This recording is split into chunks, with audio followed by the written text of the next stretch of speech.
Aga. Sa akin naman wala siguro. Parang nagawa ko na lahat sa buhay talaga. But the first time ko ito, I guess, is really working with the kids. Which is really, parang ito sinasabi. Baka na misinterpret na ito to, but sinasabi ko, when I say it's kind of difficult for me, it's difficult in the sense na dati pag nagtatrabaho ko, parang ito yung mundo ko sa pag-artista. Ako lang ang inisip ko rin sa sarili ko, kung paano yung gagawin ko, ano yung eksena ko, ano yung gano'n.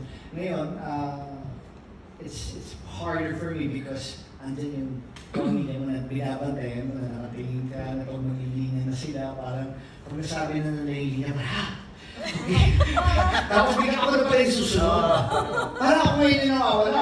Kaya sorry.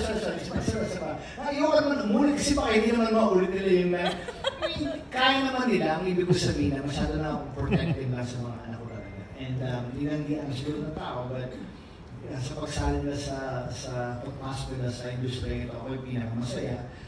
But at the same time, meron kang kaba talaga na parang, alam mo yung, ako na siguro makakaalam, yung hirap na pinagdaan ng mula nang nag-umpisa ako, para marating ko yung kung ano itong narating ko sa buhay nito. Hanggang sa magkapamilya ako na sila, parang alam ko yung dadaanan. Mahaba pa, mahirap, but then sila na nag-desisyon na they wanted to work at dito sa pag-aarte. Kaya ngayon, ang mahirap doon sa pag-desisyon nila rin, ako pa yung kasama. Ibig ko sabihin, ako pa yung aarte sa harapan nila. So masaya ako na dumating kami sa set together. We're together every day. Wala kami ginagawa na sa bahay na kami pala talaga. Or we do things together, the four of us, all the time. Never ako solo, never. It's always us. And now that we're working together, it's like a super bonus para sa akin. It's the first time. And but I'm happy also that we have a great cast here. Na sinasabi ko sa mga anak ko, you wait na makatrabaho mo sila. So ngayon, mas komportable ako, nawawala yung gatos ko dahil alam ko andyan sila para supportan din yung mga anak ko rin, siyempre. So, yun naman na nangyayari. Maraming salamat din sa inyo lahat.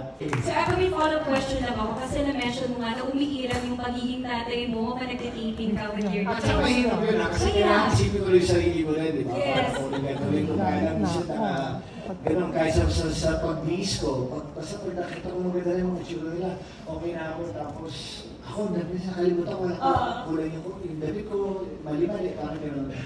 Basta happy sila, basta okay na sila, okay na ako.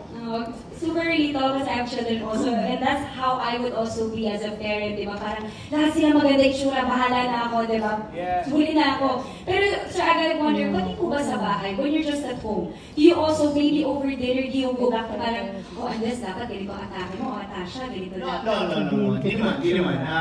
Pagdating sa pag-artista talaga, parang sila na yan, di ba? Kaya nila yan. Kung magtatanong sila sa akin, magsasabi ako. Kung hindi sila magtatanong, normal lang kami sa bahay.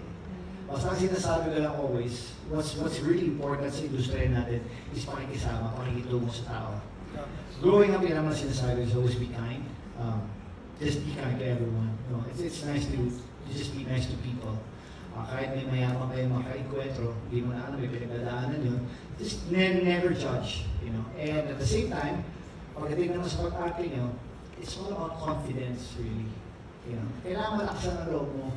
Ang talent naman madidevelop yan eh. Bago kayo, mahaba pa yan. Mahaba pa lalakbay nyo. Kahit ako, nag-upisa na ano ko naman. Hanggang ngayon, nag-aaral pa rin ako.